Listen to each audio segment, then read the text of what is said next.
والصلاة والسلام على خير خلق محمد وعلى آله وصحبه أجمعين. أما بعد. السلام عليكم ورحمة الله تعالى وبركاته.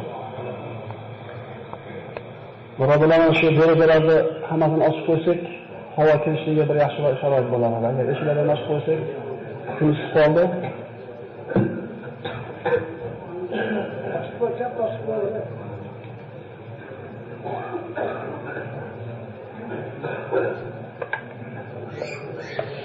Bismillahirrahmanirrahim. Assalomu alaykum va rahmatullohi ta'ala va barakatuh. Alloh taolaga beradigan hamd sanolar bo'lsin. Mana shu joyda Alloh taolo o'zini baytida siz bilan bizga jamlashishga nasib qildi va Allohning kalomini o'qishlikka, o'rganishlikka Alloh taolo tavfiq berdi. Xuddi shunday bizni dunyoda jamlagandek, Rasululloh sollallohu alayhi vasallamning huzurida Firdavs jannatida birga bo'lishimizni nasib qilsin. Amin. O'tgan safargi suhbatimizda sizlar bilan Nuh alayhisolamning qissasini gaplashgan bo'ldik. Nuh alayhisolam qissasida mana u kishini qalbiga qanchalik shafqatli, qanchalik sabrli, qanchalik rahmli ekanligini ko'rdik. Nuh alayhisolam o'zining qavmini iymonsizligidan Alloh taolo vahiy orqali nomus qilgandan keyingina da'vatni to'xtatdi. Ungacha ana shu 950 yil umr ko'rgan bo'lsa, undan ana shu qismini o'zini qavmini da'vat qilishlikka, umrini da'vatga sarflagan bo'ldi. Faqat Alloh taolo tomonidan shu kungacha iymon keltirgan ulardan boshqa hech kim qavmidan iymon keltirmaydi degan mazmunda oyat nozil bo'lgandan keyin o'zini qavmini duoibat qildi. Nuh alayhisalom qissasidan oladigan xulosalarimizdan biri shuki, Alloh taolo yaxshi ko'rgan bandasini albatta boy qo'ymas ekan. Yoki albatta kambag'al qo'ymas ekan. Ya'ni insonlarning tushunchasidagi yaxshi hayot bu albatta to'kin soching farovon hayot, yomon hayot bu ana shu qo'lini qisqa bo'lishligi, rizqini kalta bo'lishligi emas ekan. Alloh taolo yaxshi ko'rgan bandasiga avvalambor iymon degan ne'matni beradi. Chunki siz bilan biz, ya'ni insonlar o'rganib qolgan o'lchov shuki, Alloh qaysi bandani yaxshi ko'rgan bo'lsa, zuvalardan katta qilib uzib qo'yadi degan tushunchamiz bor. Agar insonning hayotini, insonning qadrini zuvalasi bilan o'lchaydigan bo'lsak, Allohga umuman osiy bo'lgan, balki kofir bo'lgan, Allohga shirk keltirgan odamlarning dunyoviy hayoti mo'minlardan ba'zilarga ko'p bo'layotganligini, afzal bo'layotganligini ko'ryapmiz. Demak, insonning qadri u dunyo matosi bilan o'lchanmas ekan. Insonning hayoti, insonning qadri Alloh taolo tomonidan bo'lgan ibodati, taqvosi bilan, iymoni bilan o'lchanadi. Inshaalloh bu yerda o'tirganlarda hammasidan narxidalar. Chunki Alloh taolo la ilaha illalloh degan kalimani berdi va mana shu kalima asosida yashashlikka izn berdi. Birodarlar, qadriga yetaylik bu narsani. Chunki qavmlar o'tgan ekan, 950 yil payg'ambar ichida bo'lib turib, qo'shnisi 900 yil payg'ambar bo'lib turib, otasi 900 yil payg'ambar bo'lib turib, la ilaha illalloh degan kalimani hatto farzandiga bermagan ekan. Ya'ni bizdagi ne'matning qadrini Alloh taolo shunday bir balat qildi. Alloh taolo marhamat qiladi: "Va ista'azana robbukum la in shakartum la azidannakum." Agar men sizlarga bergan ne'matimni shukrni ado qilsanglar, men ne'matimni ziyoda qilib beraman. Davomida astagfirullah va la in kafartum inna azabi lashadid. Agar shu ne'matlarimni shukrni ado qilmasanglar, meni azobim qattiq bo'ladi marhamat qilgan. Alloh taolo shokir bandalardan qilsin. Mana bugungi qissa inshaalloh mana Nuh alayhisalomdan keyin yashab o'tgan Hud alayhisalomning qissasi bo'ladi. Hud alayhisalom. Alloh taolo yer yuzini suv bilan g'arq qilgandan keyin kemada Nuh alayhisalom bilan qolganlarni yer yuzida davomiy yashashdi.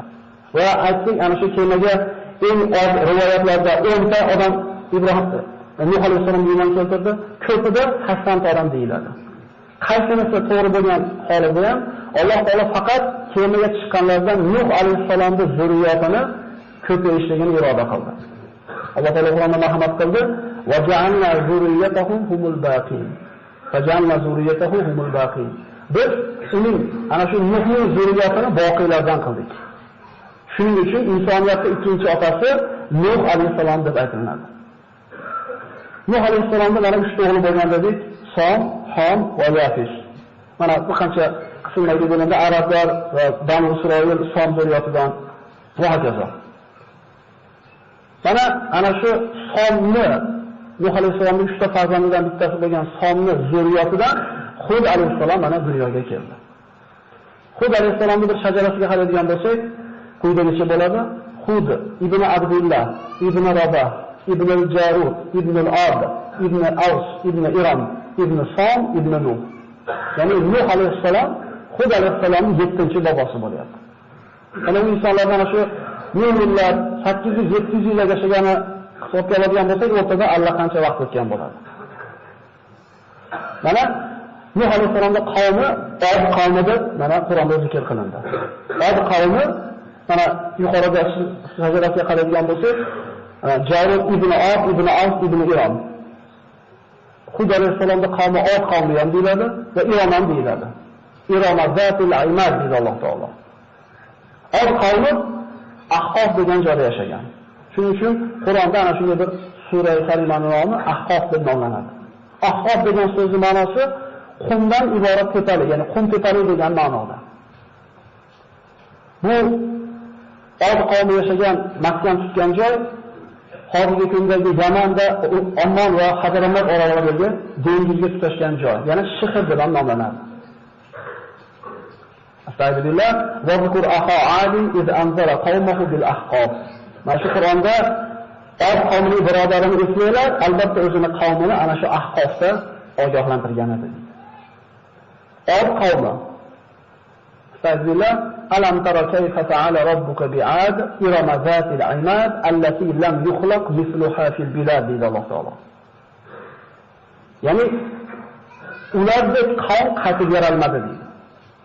Tarixda yashayotgan qavmlar ichida Od qavmiga o'xshaganini Alloh taolo qaytib yaratmadi deb aytadi. Ularda nimasi boshqalardan oshiqcha deydi. Nimasi bilan bu boshqalarga o'xshamadi. Od qavmi uy qurishlikda, sanoatda nihoyatda mohir bo'lishgan. Ularning o'zi yashaydigan joylari chodirlarida, dengizda bo'lib yashaganligi uchun chodirda yashashar edi, lekin quvvat ko'pligidan, pulni ko'pligidan, bekorchilikning ko'pligidan tog'lar ustiga qasrlar qurishar edi. Ya'ni o'zi sohilda bo'lib yashashligiga qaramasdan, bu insonda pul yonga ketganligi, haddidan oshganligiga bir ishora. Ya'ni ba'zi bo'ladi-ku, biroq terisiga sig'may qo'yganligini ko'ramiz. Ya gapirayotgan gapidan yoki bosayotgan qadamidan haddidan oshayotganligi ko'rinadi. Bu ana shu haligi semizlikni qo'l ko'tarib deymiz-ku. Bu qavm ana shu semizlikni ko'tara olmay qolgan. Agar soddaroq aytadigan bo'lsak. Od qavmi sanoatda, ana shu ishlab chiqarishlikda, uy qurishligida taraqqiyotga erishgan qavmdir. Hattoki Od qavmini yetgan darajasini ba'zi bir rivoyatlarda bir mubolag'a endi albatta bu ko'chalaridagi g'ishlari bittasi kumush, bittasi oltin bo'lgan degan rivoyatlar ham bor ekan. Allohu a'lam. Ya'ni hozirgi kundagi 2 metrda pastda bo'lgan odamlarning g'ishini taxminan raqamini bilamiz. Endi shu bir 50 metr yoki 60 metr bo'lgan odamning g'ishini tasavvur qilaylik, shuni oltindan bo'lishligini va butun mahallaning g'ishi kumush yoki oltindan bo'lgan faraz qilaylik. Alloh taolo jamiki ne'matlarni Od qavmiga in'om qiladi. Lekin Od qavmi shukr qilishganida Allohga osilik qiladi. Shahar ko'chalari nihoyatda keng bo'lgan. Allati lam yukhlaq mithluha fil bilad deyapti Alloh taolo. Ya'ni o'lkalarning ichida, xalqlarning ichida bunday qatib bo'lmagan edi. Od qavmi arablar edi.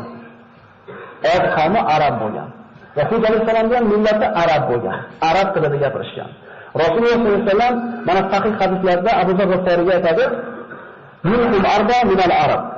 Hud va Solih va Shuayb va nabiyyuka ya Abu Zar." Payg'ambarlardan to'rttasi arab bo'lgan dedilar. Ya'ni biz bilamiz, payg'ambarlar arablardan faqat bitta payg'ambar chiqqan deb bilamiz. Shundaymi? Rasululloh sollallohu alayhi vasallam bu hadisda sahih hadis. To'rtta payg'ambar arab bo'lgan deydi. Hud, Solih, Shuayb va sizni payg'ambaringiz ey Abu Zar dedi. Mana shu o'rinda o'zina bir aniqlik ketib qo'yishimiz kerak edi. Ismoil alayhissalom mana payg'ambarimizni otasi hisoblanadigan bo'lsa, bobolaridan hisoblanadigan bo'lsa, arab bo'lgan emas. Kan'oniy bo'lgan. Lekin qayerdan payg'ambarimiz arab bo'lib qoldi? Ismoil alayhissalomgacha yashagan arablarni arab ariba deyiladi. Ya'ni boshqa xalqlarga aralashmagan toza arablar. Ismoil alayhissalomdan keyingi arablar arab musta'riba deyiladi. Ya'ni boshqa xalqlar bilan aralashgan arablar deyiladi. Mana Ismoil alayhissalomning otasi Ibrohim alayhissalom Hojar ona bilan go'zallik paytida Makka ga tashlab ketadi. U paytda mana Makkada hech narsa bo'lmaydi, tarixni yaxshi bilamiz. Ka'batullohni o'rniga tashlab ketadi va Zamzam suvini Alloh taolo Hojar onaga mukofot qilib beradi. Mana eslasiz, Ibrohim alayhisalom Hojar onani ana shu 50 yillik bolasi bilan tashlab ketayotganda, subhanalloh, Ibrohim alayhisalomning hayoti boshdan oxirigacha ibrat. Bekorga Abul Anbiyo emas. Payg'ambarlikning darajasi belgilanganda Muhammad alayhisalomdan keyingi o'rinda egallagan kishi bu Ibrohim alayhisalom bo'ladi. Ibrohim alayhisalomni Alloh taolo har xil imtihon bilan sinadi. O'zini qurbon qilganda, o'tkazganda hasbunalloh deb turaverdi. Oldin qurbon 85 yetilganda ko'rgan Ismoil alayhisalomni Makkaga borib tashiganda labbayk deb javob berdi.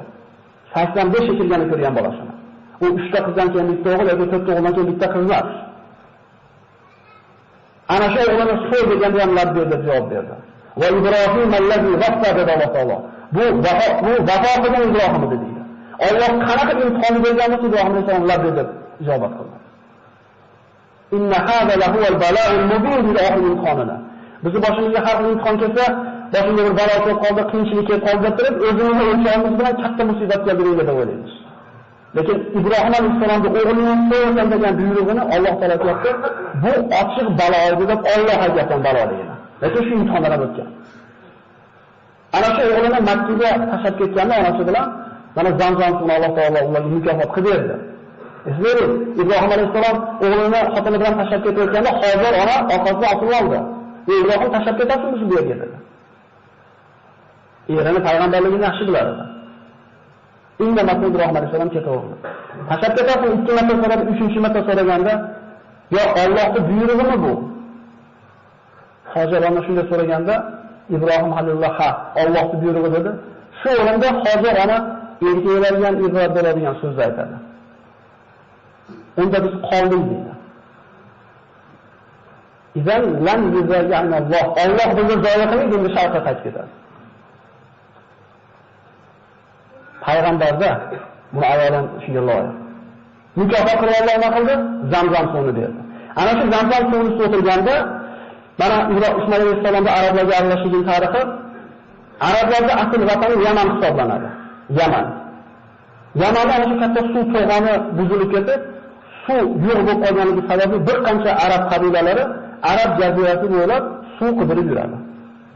Hojar ona Ismoil alayhisalom bilan 7 bola bilan ana shu Makkada Zamzamning suvini o'tirgan paytda Jurhum arab qabilalaridan Jurhum qabilasi kelib Hojar onadan izn so'rab mana shu joyda Makka shahri barpo bo'ladi. Mana arab qabilalari Ismoil alayhisalomga qadar mana Od qavmi, Samud, Jurhum, Umay, Madiyan, Qahton qabilalari. Bular aralashmagan, arida bo'lgan arablar. Ya'ni arablardan ham payg'ambar bo'lgan ekan. Bu sahih hadisda keladi. Ismoil alayhisalom mana shu Jurhum qabilasidan uylandi, shularga aralashdi, arablarning eng fasoqatli so'zlaydigan kishiga aylandi. Alloh taolo so'zladi. Muhammad alayhisalomga ana shu kalomdagi so'zdagi fasohati Ismoil alayhisalomdan hisoblanadi. Demak, Hud alayhisalomning millati nima ekan? Arab bo'lgan ekan. Minhum arba'a min al-arab. Hud va Solih va Shuayb va nabiyyuka ya Abazar. Ulardan to'rttasi arab bo'lgan payg'ambarlardan.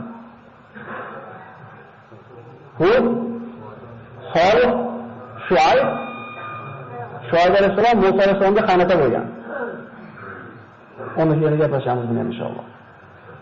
To'g'ridan keyin insoniyat mana kemana to'xtagan joyi Turkiyaning shimol janubida Shom tomonda ko'paydi. Shu joydan Arab jazirasiga, Falastinga va boshqa joylarga yoyildi. Od qavmi jaziraning janubiga yetdi. Ana shu yerga borib yashashgan. Odamlarning hammasi Hud alayhisalomning zamonigacha tavhidda bo'lishgan. Mana Hud alayhisalomni Nuh alayhisalomga olib boradigan bo'lsa shajarasini. Ibn Abdullah, Ibn Rabah, Ibn Jarud, Ibn As, Ibn Iron, Ibn Som, Ibn Nuh. Ya'ni 7 ta 8 ta avlod almashyapti. O'rtacha 500 yildan bo'lgandan 4000 yilga boradi. 4000 yil odamlar nimada bo'lgan? Tavhidda bo'lgan. Alloh taolo payg'ambarni qachon yuborgan? Zino ko'payganini yubormagan ekan. Aroq ko'payganini yubormagan ekan. Shirk ko'payganini yuboradi. Chunki bu gunohlar gunoh kabira shubhasiz, lekin Alloh xohlasa kechiradigan gunoh. Bir odamga benamoz bo'lishligi og'ir gunoh. Bir odamga harom tijorat qilayotganligi og'ir gunoh. Lekin shirk emas. Innalloha la yaghfiru an yushraka bihi va yaghfiru ma duna zalika liman yasha. Alloh shirkdan boshqa gunohni xohlagan bandasi uchun kechiradi deb marhamat qiladi Qur'onda. Zamonlarda kishi bilan shayton degan la'in Allohdan ilmaslikka xatogan edi. Yana vasvasa qildi. Ana Nuh alayhisolamning qissasida o'tdik. Shayton qanaqa qilib insonlarning hayotiga shirk olib kirdi. Bir dam gaplarga mana bu ibodat qilinglar degani yo'q. Nima qildi? Ana shu aytilgan 5 ta kishi, solih kishi. Ismini esdan chiqarmaslik uchun dedi. Wala tazarunna alihatakum wala tazarunna waddan wala su'an wala yaghusa wa yauqa wa nasra. Shu 5 ta odam solih odamlar edi. Kelayotgan odamlarni esdan chiqarmaslik uchun shu odamlar o'tirib nasihat qilgan joylarni shularga nom qo'yamiz dedi. Juda chiroyli usul bilan kirib kelyapti. Ularni dedi toshi, yovuzli daraxti yoki bo'lmasam yaqutni do'ngligi deb turib, ana shu 5 ta odamning nomi bilan 500 joyda nomladi. Shayton sekin-sekin usulini qo'llayapti. Birdaniga emas. Chunki bu Alloh taolo aytgan qonunga, tabiatiga zid ekan.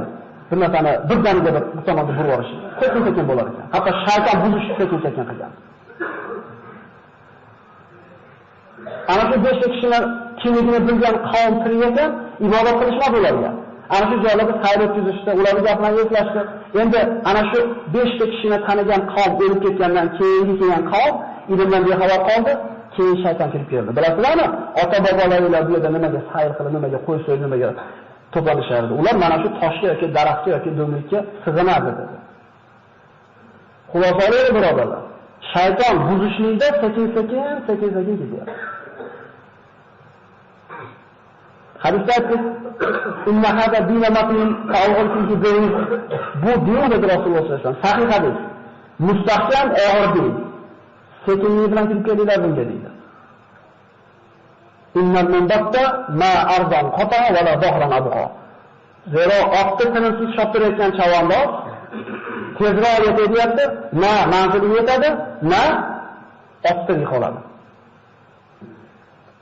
Musulmonchilik asta-sekin. Eskilarimiz oyat hadisdan xabari bo'lmagan bo'lsa, mana shu oyat hadisdan olingan xulosalarni tushungan ekan shekilli-da. Shuning uchun asta-sekin deb qo'yishgan ekan. Biz ham hozir ikkita narsani o'rgan vaqtida kattalarga gapirmay qo'yganmiz, yoshlar.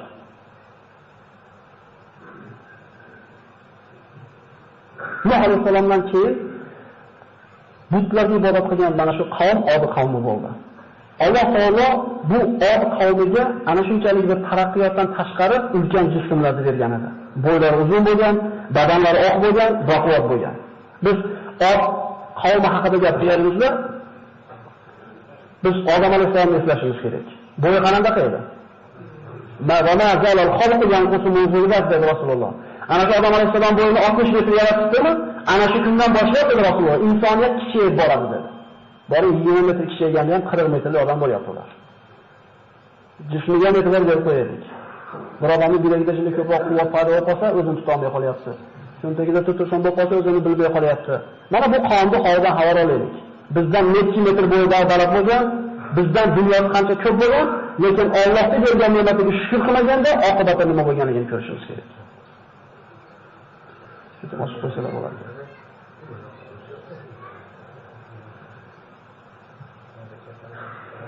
Haliga soqotganlar bo'lsa, o'tirib qo'yadi. Sabab naqa havo yetmay qolyapti.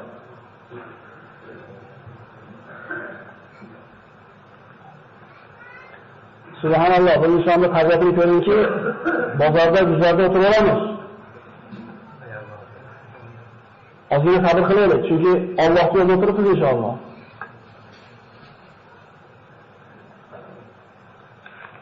Alloh taolo Qur'onda Od qavmini Hud alayhisalom ogohlantirganligini zikr qiladi. Astagfirullah va zikru iz ja'alakum khulafa'a min ba'di qawmi Nuh va zadakum fil khalqi basta va zikru ala'a Allohi la'allakum tuflihun.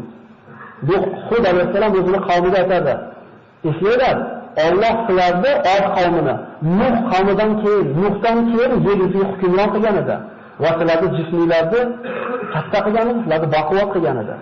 Allohning ne'matlarini eslamaysizlarmi? Shoyat najot topsanglar, shoyat omon qolsanglar. Od qavmi ana shu davrdagi odamlar ustidan hukmron qavm bo'lgan. Ularning taraqqiyotini yetganligini Alloh taolo mana Hud alayhisolamning tili bilan tasvirlaydi. Atabununa bi kulli ri'in ayatan ta'basun va tattakhiduna masaniya la'allakum takhludun. Har bitta denizga, har bitta baland joyga bekarchilikdan bir oyat qoldirasizlarmi? Ya'ni qurarasizlarmi kerak bo'lmagan uylarni? Va masoniyalarda orasizlar, xuddi o'lmaydigandaqa. Masoniya deganda bu ishlab chiqarish korxonasida ham shunga ham ta'sir qilingan ekan va fandan ham ta'sir qilingan ekan, tarix qilingan ekan bunga. Abu Dardo roziyallohu anhu Hindga vali bo'lib kelganda mana shu nasihatni qiladi-da. Uyalaysizlarmi deydi. Ilm ko'tarilib ketyapti, olqolmaysizlar deydi. Bu sahobalar bu davrda shu nasihatni qilyapti. Sizlardan burungilar sizlardan ko'proq to'plagan edi. Sizlardan ko'proq narsani orzu qilishgan edi. Sizlardan ko'proq qurgan edi. Lekin orzulari g'ururga aylandi, to'plaganlari ziyonga aylandi, qurgan uylari o'zlariga qabrga aylandi. Haqiqiy davlatda ulamolar 3 ga bo'lar ekan. 3 ta davlat bordir ekan. Boylik. Rasmiy boylik kerak bo'ladigan bo'lsa, hayotdagi boylik ekan, o'lim oldagi boylik ekan va qiyomatdagi boylik ekan. Mana bu qonunga o'tganiga qancha yil o'tganligini Alloh biladi. Lekin biz Alloh Qur'onda zikr qilganligi uchun yashayapmiz. Agar Alloh zikr qilmaganda bularni borligini bilmasa deyam. U puli bilan, u quvvati borligi bilan bir ishlamayaptilar. Hayotdagi boylik ulamolar aytadi. Allohning toati bilan yashagan odam haqiqiy boy odam. Uni samarasi, o'layotgandagi boyligi la ilaha illalloh bilan o'lishligi. Va mana shu ikkalaning samarasi qiyomatda noma'lum amalini o'ng qo'lda olishligi. Alloh ham shuni nasib qilgan bo'lsa.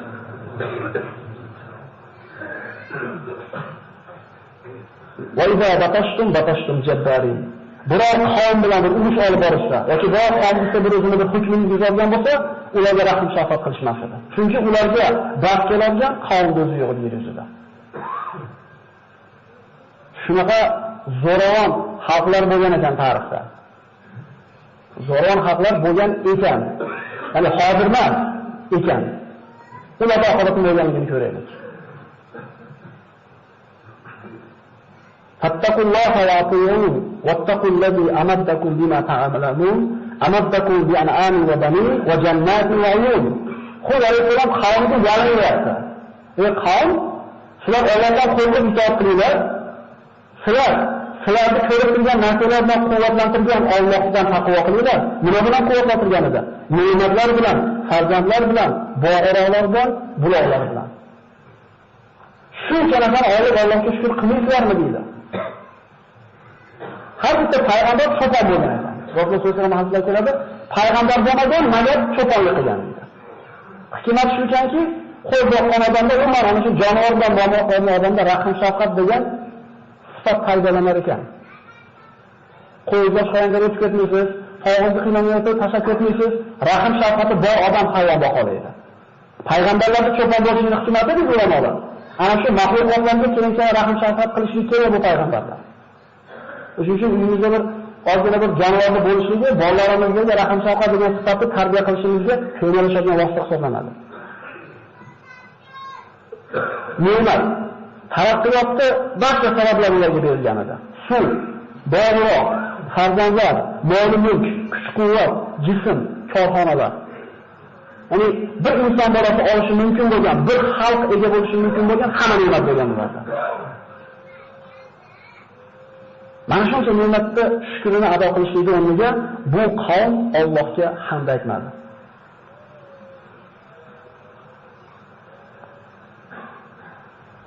Bizga berilgan narsa shu bergan narsani in'om qilgan zotdan to'sib qo'ymaslik kerak. Shuni tushunishimiz kerak. Dadamiz valaqatda beruvdi, valaqatni amal qilib dadamizni to'qimay qo'ydik. Nima qiladi dadamiz? Totib qo'yadimi? Haq bo'ladimi totib qo'yganda bizga berilgan ne'mat shu ne'matni bergan zotdan to'sib qo'ygan bo'lsa, bu bizning ziyonimizga berilgan ne'mat bo'ldi. Az bo'lib yetgan narsa ko'p bo'lib mashruh qilib qo'ygan narsadan afzal deyiladi. ko'p bo'lib Allohdan to'sib qo'ygan davlatdan ko'ra ozroq bo'lgan yetib Allohni eslatgan afzal. Bir insonning hayotda bir kamchiligi bo'lishligi bu bandani kamchiligi emas, minusi emas, plusi. Sababi shu kamchiligiga kimdan so'raysiz? Katalik bo'lsa Allohning ismini kechqurun muhkamaganda. Yetishmovchilik bo'lganda Allohning ismini endi katalanma emas. Kamchiligidan bo'lmasa Alloh deyishlikka hozir bo'lyapti nazaringizda. Alhamdulillah. Demak, ancha hayotdan shikoyat qilmasdan, minglamasdan yashashni o'rganaylik, birodarlar. Rasululloh sollallohu alayhi vasallam bir odam keldi, "Ya Rasululloh, duo qiling, men ham odamlarga o'xshab yashay, men ham bizcha yo'q-yo'q boy bo'lib yashaydi" dedi. Rasululloh nima dedi? "Seni shu kambag'al bo'lib yashaganing yaxshi seni" dedi.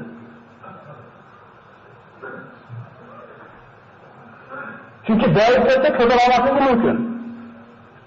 Ya Rasululloh duo qiling, duo qildi. Nima bo'ldi? Rasulullohning duosi ijobat bo'ladi. Qo'y ko'payib ketdi. Nima bo'ldi? Shaharga kirmay ketdi. Barakat bu Rasululloh duosi. Nima bo'ldi? Zakatga Rasululloh odam jo'natganda zakatni ham bermay qo'ydi. Ko'tara olmay qoldi. Shu odamga kambag'al bo'lgan yaxshimidi yoki boyib ketgan yaxshi bo'ldimi?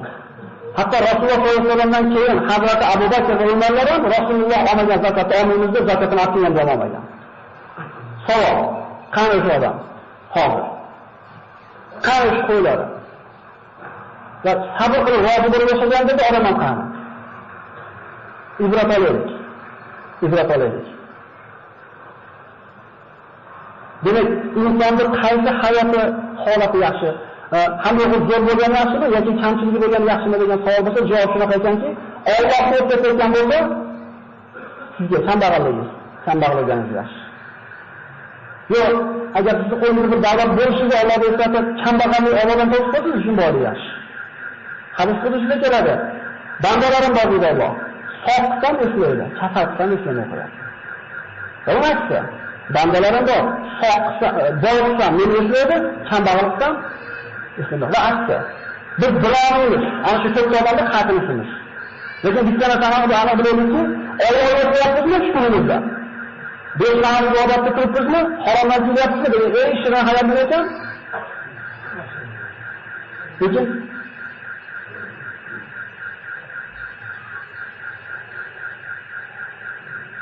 shuncha ne'matga ular Allohga shukr aytishligiga osiy bo'lishdi. Mana aytyapmiz-ku, otamiz bola saqich topib qo'yadi deyapmiz-ku. Astagfirullah. Fa amma 'adun fastakbaru fil ardi bighayri al-haqq wa qalu man ashadda minna quwwa. Shu darajaga yetdiki, ularning peshonasiga biror chiqa olmay qoldi. Ular ro'parasida daftar olmay qoldi. Dunyoda shunaqa ko'payib ketdiki, qustirib ketishi aytdiki, kim bizdan quvvat ko'proq? Alloh taolodan bu nima bo'ldi bu? Alloh taologa chaqiruvmi bu? Kimi quvvati bizdan ko'ra ko'proq deydi. Hali ana qo'raman, mana qo'raman dunyoda bor-ku. Sen bitta bir qoplam suvni Alloh bermasa o'zing icha olmaysan.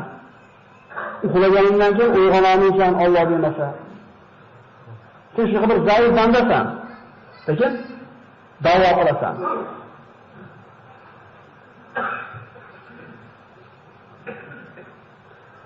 Avalam yaraw anna Alloh allazi xalaqahum huwa ashaddu minhum quwwa. Alloh javob beryapti. Axir ularni yo'ldan bor qilgan Alloh ulardan quvvat yo'qligini bilmaydi bular.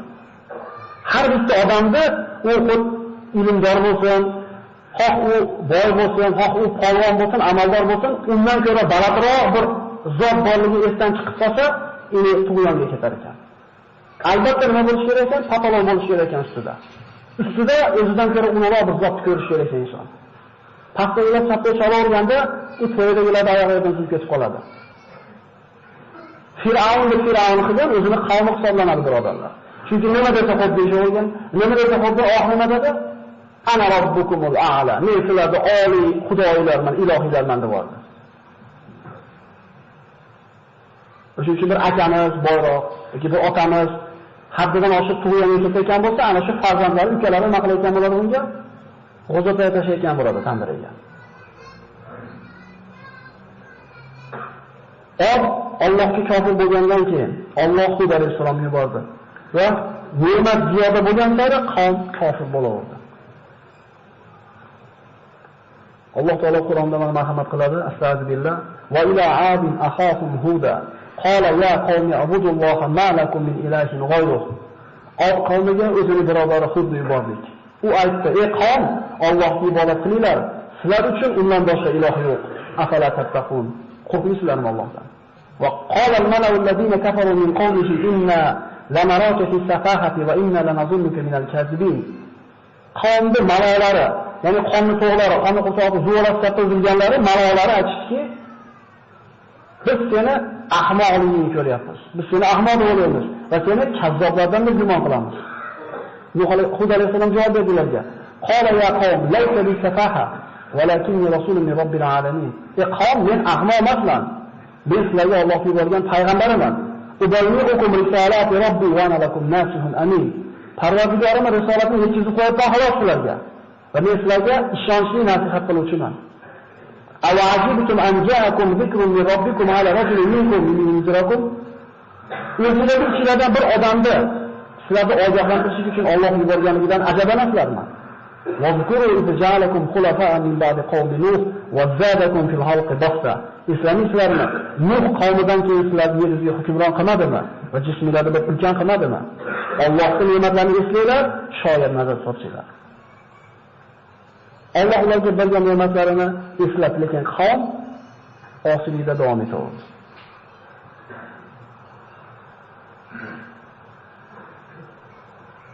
وَإِلَى عَادٍ أَخَاهُمْ هُودًا قَالَ يَا قَوْمِ اعْبُدُوا اللَّهَ مَا لَكُم مِّن إِلَٰهٍ غَيْرُهُ إِنْ أَنتُمْ إِلَّا مُفْتَرُونَ يَا قَوْمِ لَا أَسْأَلُكُمْ عَلَيْهِ أَجْرًا إِنْ أَجْرِيَ إِلَّا عَلَى الَّذِي فَطَرَنِي أَفَلَا تَعْقِلُونَ. Ey qavm, bu qilayotgan ishim uchun sizlardan mukofot so'rayotganim yo'q. Mening mukofotim meni yo'qdan bor qilgan Robbil alaminning zimmasida. Axir aqlingiz yuzmaysizlarmi? Ya'ni meni bu gapirgan gapimdan menga foyda bo'lsa, sizlardan haq so'ramasmidim? Mukofotni Allohdan kutyapman-ku, xolisman deyapti bu yerda. Davomiga quloq solamiz. Va ya qawmi istaghfiru robbakum thumma tubu ilayhi yursilis samaa alaykum midrara va yazidkum quwwatan ila quwwatikum ala tatawallaw mujrimin. Sadaqallohul azim. Ey qavm, sizlar Allohga istig'for aytib, so'ngra unga tavba qilinglar-da, ustingizlarga yomg'irni bulutni jo'natadi va quvvatingizga quvvat qo'shadi. Shu yerga e'tibor beraylik. Biz quvvatni ovqatdan istaymiz, biz quvvatni doridan istaymiz, biz quvvatni uyqudan istaymiz. Shunday emasmi?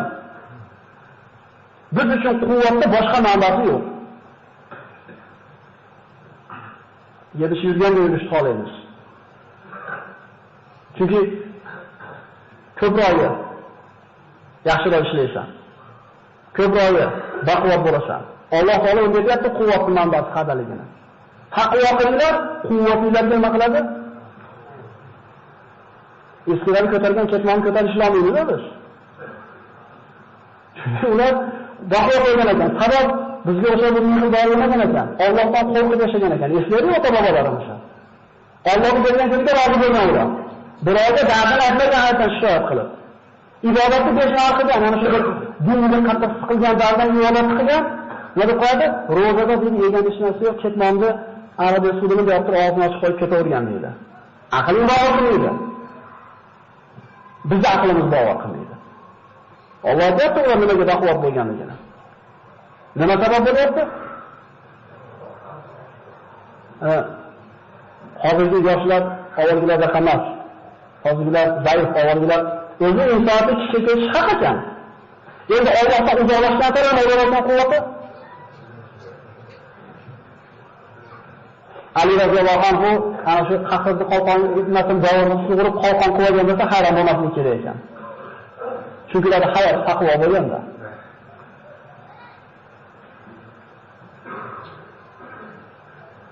Mana shu o'rinda mana taqvoga aytyapmiz. Taqvoga ulamolar bir qancha bir ta'riflar berishganda shuna bittasini ko'rib chiqamiz inshaalloh. Imom Faqih rahimahulloh aytadi, Allohdan qo'rqayotganligingizni, taqvo qilayotganligingizni 7 alomati bor. Diqqat qiling. Shu 7 alomat bo'lsa, bir inson Allohdan qo'rqayotganligi, unda taqvo borligining bir alomati ekan.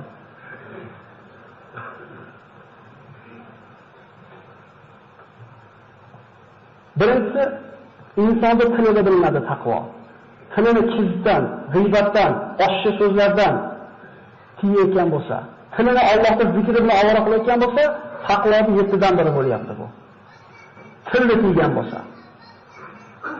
Ikkinchisi, qornini saqlagan bo'lsa, harom narsadan. Bu taqvoning 7dan yana bir qismi bo'lyapti. Gapirayotgan gapingizni o'ylab gapirayotgan bo'lsangiz, yeyotgan narsadan kuyda yeyotgan bo'lsangiz. Uchinchisi, ko'zingizni Allohning harom qilgan narsadan tiyayotgan bo'lsangiz. Bu taqvoning 7dan biri bo'lyapti.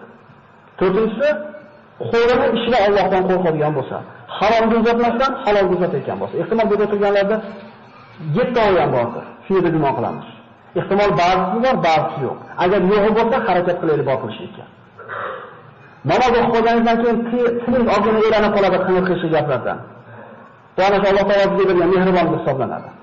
Ancha-muncha narsani o'ylab qoldingiz. Tijoratingizda yolg'on gapirib olgan etak bo'lib qoldingiz. Majbur etak qilyapsiz o'zingizni. Bu ham bir yaxshi alomat. Yo'q, namoz o'qiganingizdan keyin ham qo'lingiz ham, tilingiz ham, quloqingiz ham bor joyiga ketayotgan bo'lsa, kechirib qo'yasiz. Bu taqvo degani har bitta a'zoda o'zini o'rni bo'lyapti, taqvo qiladigan. Beshinchisi, oyog'ini ishida Allohdan qo'rqishlik kerak. Harom bo'lgan joyga bu oyoq nima qilsin kerak? Bilmaslik kerak. Aslida al-yawma nakhtimu ala afwahihim wa tukallimuna aydiyakum bima kanu yaksibun. Bu qiyomat kunida og'izlarga muhr urib, oyoq qo'llarini gapirtirib qo'yamiz deb Alloh taolo. Insonni bir gunoh qilganligiga guvoh kerak ekan. O'zini oyog'i, qo'li guvohlik beradi. Shu qo'l, shu oyoqni qilganimiz gunohdir. Va oltinchisi, qalbini ishida Allohdan qo'rqishlik kerak. Qalbidagi bo'lgan gunohlar, adovat, jinoyat, kudurat, hasad musulmon birodarlarga nisbatan mana shu narsadan chiqarishlik bilan bo'ladi. Va yettinchisi, qilayotgan ibodatidan taqvo bo'lish kerak. Ibodatida qanaqa taqvo bo'lish? Ibodat o'zi taqvo emasmi? Ibodatidagi taqvosi qabul bo'larmikin degan xavotir bo'lishligi. Ya'ni shu qilayotgan ibodatimda riyo, shirk aralashib qolmayaptimi degan g'amda bo'lishligi. Biz namoz o'qib qo'ydik, bo'ldi, Allohga. Nima deymiz? Xudo shu qarzingizdan qutulib oldik deymiz, Xitoyda o'qib oldik. Bu Alloh biladi. Hali qabul qildimikin? Endi nima qoldi deymiz? Allohni qabul qilish qoldi deymiz. Qo'limizdan kelgancha qildik. Buni yettinchisi, ana shu qilayotgan ibodatimizda shirk aralashib qolmagan uchun Alloh qabul qildimi degan qo'rquvda bo'lishi insonning tamomiy taqvoda bo'lishining belgisi. Bu harom emas, savob ishda shunday tekshirilyapti. Birinchisi tilini, ikkinchisi qornini, uchinchisi ko'zini, qo'lini, oyog'ini, qalbini va qilgan amalini ustida taqvo qilishlik ana shu Alloh taolo aytgan taqvo hisoblanadi. Val oxiratu inda robbika lil muttaqin. Oxirat Allohning huzurida kim uchun tayyorlangan? Taqvodorlar uchun. Inna ma taqabbalallohu minal muttaqin. Alloh faqat taqvodorlardan qabul qilaman degan amalda. Esimizdan chiqmadi, namoz o'qigan uchun nima deyapti? Taqvo qilgan uchun deyapti.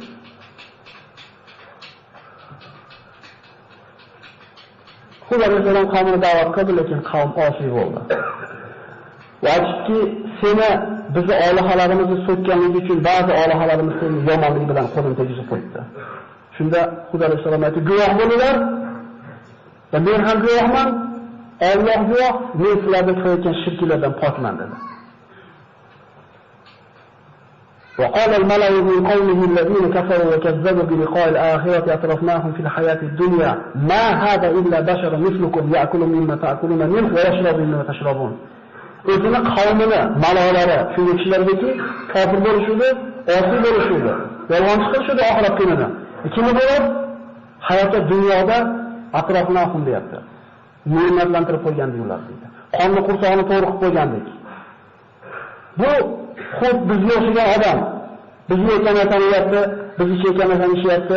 Agar mana shuni itoat qiladigan bo'lsalar, agar sizlar ziyonkor bo'lasizlar. Axir u sizlar o'lib turpo bo'lib ketganingizdan keyin qayta tirilasizlar deb va'da qilyaptimi? Hayhata limat va'dum. Oho, uzoq bu narsaga hali. Faqat mana shu hayotimizdan boshqa hayot yo'q. O'lamiz va tirilamiz, qayta biz tirilmaymiz. O'lamiz, yashaymiz, qayta hayot bo'lmaydi bu yerda. Oxiri Hud alayhissalomga ulayotgan gapning oxirgi shu bo'ldiki, qalu sawa'un alayna aw asta an nantakum min al-wa'izin. Da'vat bir odam menga bu gapning kerak emas, meni tinch qo'y demaguncha bir odamga nasihat qilinaveradi. Qachonki shu gapni gapirgandan keyin bu odamdan soqit qilinadi. Endi bu degani o'shaga bo'yicha taqovurish kerak ekan degani emas. Zeriklish emas maqsad. Maqsad shu odamni to'g'ri yo'lga olib kelish bo'lsa, Alloh taolo aytgandek, "Ud'u ila sabili robbika bil hikmati wal mau'izatil hasana." Parvardigoringiz diniga hikmat bilan deyapti va chiroyli mau'iza bilan da'vat qiling. Alloh da'vatni qanaqa qilishini o'rgatyapti. Shart boribdi, sen namoz o'qimasang, sen uni xato. Sen namoz o'qimasang, sen hajingga barakatingga ro'zingga qabul bo'lmaydi deb bo'lmas ekan. Chunki haj alohida ibodat, ro'za alohida ibodat, namoz alohida ibodat. Chunki hikmat bilan deyapti Alloh taolo, birodarlar, shunga e'tibor beraylik. Hikmat bilan. Qatib qolgan mavzuni edishlik oson bo'lmaydi. Unga vaqt kerak bo'ladi, sabr kerak bo'ladi, hikmat kerak bo'ladi. Ras maqsad shu mavzuni edish bo'ladigan bo'lsa, nima kerak? Sindirib yorib osonroq undan ko'ra. Sindirib qo'ymaydi. Qavm aytdi, "Ey Hud, sen bizga nasihat qilasanmi, qilmaysanmi? Biz senga itoat qilmaymiz. Bu Allohdan qolib kelayotgan gap, biz hech qachon azoblanmaymiz." dedi. O'zini qavmidan noumid bo'ldi. Shunda Hud alayhisalom duo qildi. Qala robbi usirni bima kazzabun qala anna qalil la yusbihunna nadimin. Aytdi Hud, Parvardigoro menga ular yolg'onchi qilganligi sababli, meni yolg'onchi qilganligi uchun menga o'zi yordam ber dedi. Payg'ambarlarning duosi ijobat. Har bitta payg'ambardan shu ijobat bo'lgan duosi bo'lgan. Nuh alayhissalom nima qildi? Shu yordam Muhammad o'zi yordam berdi. Allohga qo'ydim dedi.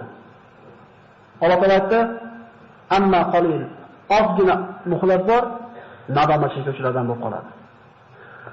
Ot qavmini Alloh taolo bu ulug' payg'ambarini yolg'onchi qilgan uchun qanday azobladi? Tarixda misli ko'rilmagan shamol bilan azobladi. "Wala ya'lam junuda robbika illa hu." Alloh taolo marhamat qiladi. Robbini qanaqa qo'shini borligini faqat o'zi biladi. Shunday emasmi? Biz ichayotgan shu bir jonimizga rohat bo'lgan suv biz uchun ajal bo'lishi mumkinmi? Biz uchun joy yumshoq bo'lib ko'zimizga chiroyli ziynat bo'lib ko'ringan mashinamiz bizga dushman bo'lishi mumkinmi? Bizni qiynalashdan ustida olib yurgan yer qiynalashdan olib ketyapti akalar. Bizni ustimizga yog'ayotgan yomg'ir ozgina ko'payib ketsa nima bo'lishini yaxshi bilamiz-ku. Nimaga Alloh iltijo qilmaydi? Odamlar. Ot qavmini Alloh balolamoqchi bo'ldi va bu qavmga yomg'irni to'xtatib qo'ydi. Quroqchilik boshlandi. Ekin-tikin, meva-cheva, qo'y-qo'zi hayvonlar hammasi o'ldi. Yomg'ir kutishni boshlashdi. Kunlarning birida Alloh taolo mana shu qavmni vayron qilishiga bo'ladigan kunda uzoqdan bir qora bulut ko'rindi. Ular xursand bo'lishdi. Mana uzoq kutilgan yomg'ir keladi dedi. فلما رأوه عارضا مستقبل أوديتهم قالوا هذا عارض ممطرنا بل هو ما استعجلتم به ريح فيها عذاب أليم. Qachonki ularga ko'rinib kelgan paytda aytishdi, "Ana kelyapti. Mana shu narsa bizga yomg'ir yog'diradi" deganda Alloh aytibdi, "Balki bu narsa sizlar shoshiltirgan azobdir. Bunda alamli azob bor sizlarga." Tudammiru kulli shay'in bi amri robbiha fasbahu la yura illa masakinuhum kazalika najzi qawmal mujrimin. Parvardigorning buyrug'i bilan har bitta narsani vayron qiladi bu shamol. Va o'zlarining maskanlardan boshqa narsani ko'p. Uyga qochishdan boshqa narsani yarashmay qoldi, bilmay qoldi. Mujrim bo'lgan qavmni mana shunday balolaymiz. Bu shamol ularning o'zlarini, uylarini, ekinlarini, hayvonlarini hammasini vayron qildi. Bu sifat, bu shamolning sifatini Alloh aytadi: "Va fi 'adin idza arsalna 'alayhim ar-riha al-aqim ma tazaru min shay'in atat 'alayhi illa ja'alathu karramin." Bu shamol shunday bo'ldiki, nimani bor bo'lsa, ja'alathu karramin. Raminda kul yoki turpoq aytiladi. Kul qilib turpoq qilib chashib tashadi. Nima deyishganida bular? bizdan ko'ra kuchliroq, biznikidan ko'ra kuchliroq kim deb turib, o'zlaricha haddan oshgan bo'ladi. Alloh aytdi, ahli ularni o'rdan bor qilgan Parvardigor ulardan kuchliroq ekanligini bilishingizdimi? Ana shu Allohning o'zidan chiqarib qo'yganligini boshlanar ekan bu narsa. كذبت عاد فكيف كان عذابي ونذر إنا أرسلنا عليهم ريحا صرصرا في جو نحس مستمر تنزع الناس كأنهم أعجاز نخل منقعر فكيف كان عذابي ونذر. Qavmi payg'ambarning yolg'on chiqildi. Meni ogohlantirishim, meni azobim qanday bo'ldi deb Alloh. Albatta biz ularga sorsor shamolini nahsi yomonligi davomiy bo'lgan kun yubordik. Insonlarni xuddi tomiridan uzilgan xurmo daraxtidek sug'urib ketardi dedi. Bu shu qadar bo'ron bo'ldiki, odamlar xuddi ana shu sug'urib olingan xurmo daraxtiga o'xshab qolishdi. Ularning jismlarini imkonligiga qaramasdan shamol shuni ko'taradi-da, havoda bir aramda yerga bir urganda atarab chiqib ketardi. Kallasi uzilib ketar, chashilib ketardi. Alloh taoloning qudratini oldida 200 metr bo'lganda ham bo'yi. Qo'lidagi Qur'on sahifasi osmonga chiqqan bo'lganda ham Alloh taoloning huzurida bu narsaga arzimaydi. Chunki aytamiz, "Va la ya'lam junud robbika illa hu." Parvardigoringning qanaqa qo'shini borligini faqat o'zi biladi. Mana bir kun bo'ldi, shamol bo'ldi. Mana kecha yomg'ir yog'di. Qanchalik ojizligimizni, qanchalik noto'g'riligimizni tushunsak bo'ladi. La ilaha illalloh, la havla va la quvvata illa billah degan boshqa narsa yaramay qoldik. Ham emasmi? Yer qilmagan holimiz nima bo'ladi o'ylaydi-da. Yuragimiz to'xtab qoladi.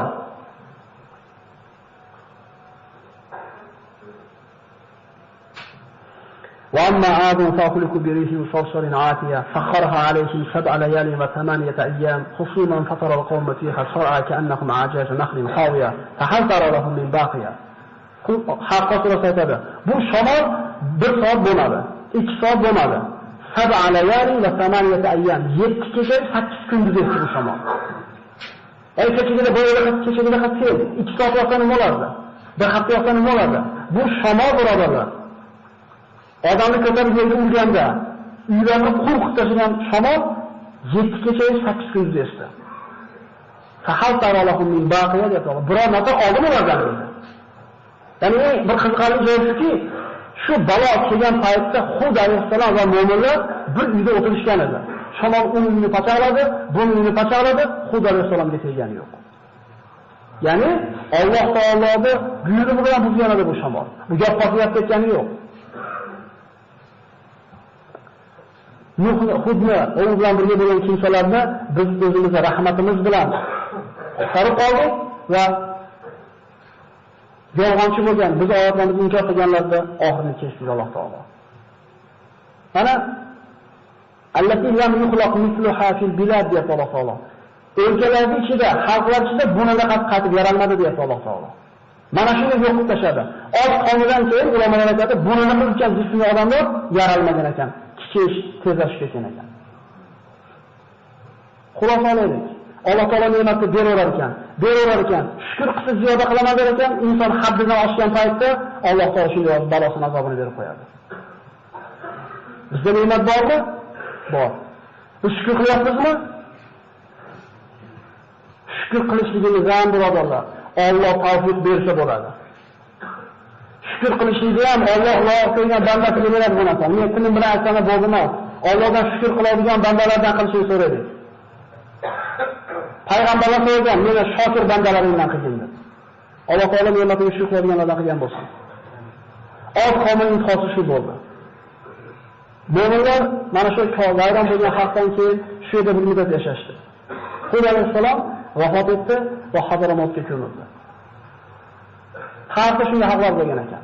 Biz bizdagi iymon degan ne'matni qadrini bilish uchun tarixni bilmas ekanmiz, bugungi kunimizni qadriga yetmaymiz. Inshaalloh keyingi suhbatimizda Solih alayhissalomning qissasini gaplashamiz. Qavmlar o'zlari talab qilgan mo'jiza, o'zlari talab qilgan, o'zlari xohlagan sifatga ega bo'lgan mo'jizani so'rab turgan paytda Alloh berganda ham iymon keltirmadi qavmlar. Balki so'yib yeb qo'yishdi bu mo'jizani. Inshaalloh Alloh subhanahu va taolo mana aytilgan mo'jizalarga amal qilishni hammamizga nasib qilsin. qilayotgan amallarimizga Alloh taolo bir ixlos bersin. Chunki ixlos bo'lmasa, amallarga Alloh taolo qarab qo'ymaydi. Bismillahirrohmanirrohim. Subhanakallahumma bihamdik nashhadu an la ilaha illa anta nastaghfiruka wa natubu ilayk. Bismillahirrohmanirrohim. Wal 'asr innal insana lafi khusr illa alladhina amanu wa 'amilus solihati wa tawassaw bil haqqi wa tawassaw bis sabr. اللهم إنا نعوذ بك من أن نشرك بك شيئا نعلمه ونستغفرك لما لا نعلمه إنك أنت علام الغيوب حسبنا الله ونعم الوكيل نعم المولى ونعم النصير وصلى الله تعالى على خير خلقه محمد وعليه وصحبه أجمعين برحمتك يا أرحم الراحمين.